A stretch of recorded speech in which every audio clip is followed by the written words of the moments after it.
In a groundbreaking move that could spell hope for the many people struggling with debilitating mental health issues, President Trump signed an executive order over the weekend. It expands psychedelic drug research as emerging therapies to treat mental illness. Trump was surrounded by supporters of psychedelic treatments as he signed the order. Podcast host Joe Rogan was among them. Rogan's been outspoken about the hallucinogen ibogaine. He touts the drug's success in treating depression and PTSD. As President Trump pointed out, this has especially been helpful for veterans. In 2024 study from Stanford University, 30 special operation veterans with traumatic brain injuries underwent, it's called ibogaine treatment, ibogaine. Remember the name. Is that pronounced relatively properly, would you say? Yes. I don't want to get it wrong. Ibogaine, because it's so important, and experienced an 80 to 90% reduction in symptoms of depression and anxiety within 1 month. Can I have some, please? Jokes aside, early research really does suggest that ibogaine may alter certain neural pathways that could help improve mental health conditions for many, many people who suffer and help stem a crisis that is claiming a staggering number of veterans' lives, a deadly toll my next guest knows all too well. Matthew Whiz Buckley is a former Top Gun pilot and supporter of these psychedelic treatments for vets. He's used ibogaine to treat his own PTSD, and now as a founder of the No Fallen Heroes Foundation, he helps other veterans get the therapy as well. Buckley was also at the White House over the weekend when Trump signed that order, and Matthew joins me now. Great to have you back. You say psychedelic therapy saved your life. What happened? What happened, Elizabeth, is I went down to Mexico with Marcus Luttrell, Navy SEAL, and JT, another veteran, another Navy SEAL, and an NFL player, veteran, who was suffering from horrific head trauma. And let me give you the cliff notes, Elizabeth. It was not fun. It was not recreational. I've done some challenging things in my life. This was, without a doubt, one of the most challenging, but I got about 40 years of therapy in 14 hours. I had lost my faith for decades. I had disconnected from my beautiful bride, my children. I had hit the bottle.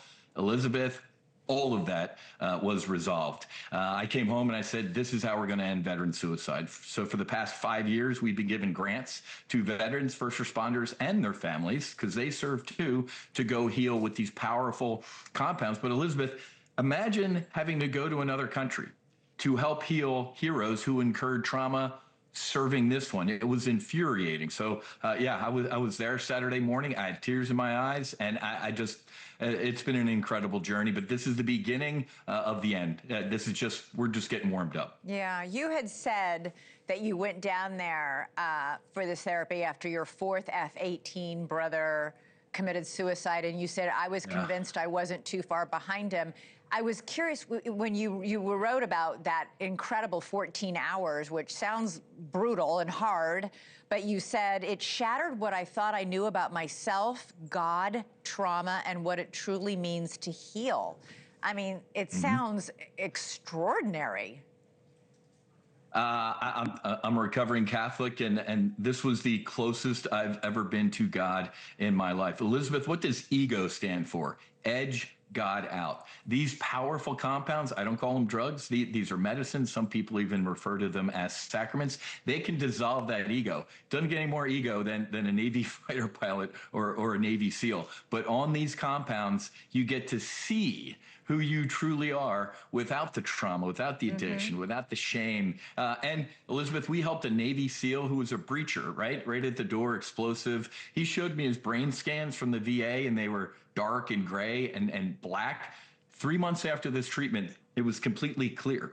The neuroplasticity of these compounds is absolutely incredible. Remember, Elizabeth, I think they discovered penicillin in the 20s, and it saved millions of GIs in World War II. Yeah. They didn't figure out how it worked.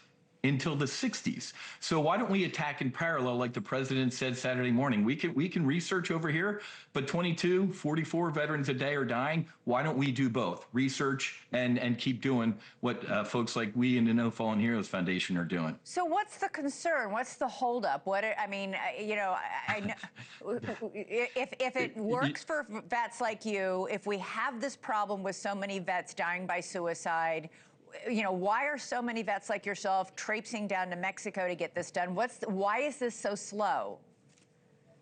Elizabeth, I hate putting this out there to the universe. Could you imagine if 22 kids, God forbid, not once a year, but every day, were being shot in a school? This country would act immediately. I'll leave the name out of it, Elizabeth, but there was a congressman a couple years ago behind closed doors who told me, Whiz, I love what you're doing. And I was like, all right. He said, well, you're going to have a problem with the big pharma, the alcohol and tobacco folks. And I was like, man, isn't that your job? Marcus Luttrell was on 15 medications, 5 for breakfast, lunch, and dinner. He hasn't taken a single medication in 5 years. We're pushing on a lot of powerful interests, Elizabeth, but lead follower, get out of the way. And how recently did you have this therapy? How long does it last? Do we have, you know, your own, I guess it would be your own test, you know, of this therapy?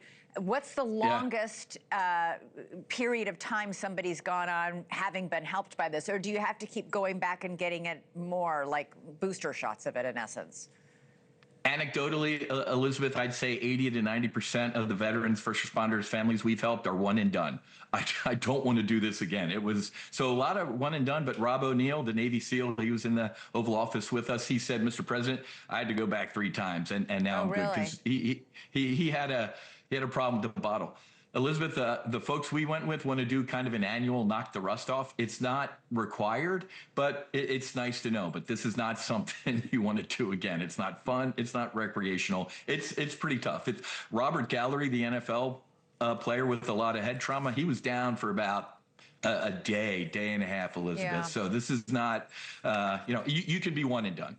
Well, so many veterans in their distress, as you did and as that Navy SEAL did, turn to alcohol to self-soothe, which creates a whole other set of problems. It is really amazing to see. It was great to see you in the Oval Office for the big signing. Let's hope that we can spread the help to more people who need it. Matthew Buckley, thank you, as always. Thank you for watching. Subscribe below and download our NewsNation app right now on your phone, and you will get fact-based, unbiased news for all Americans.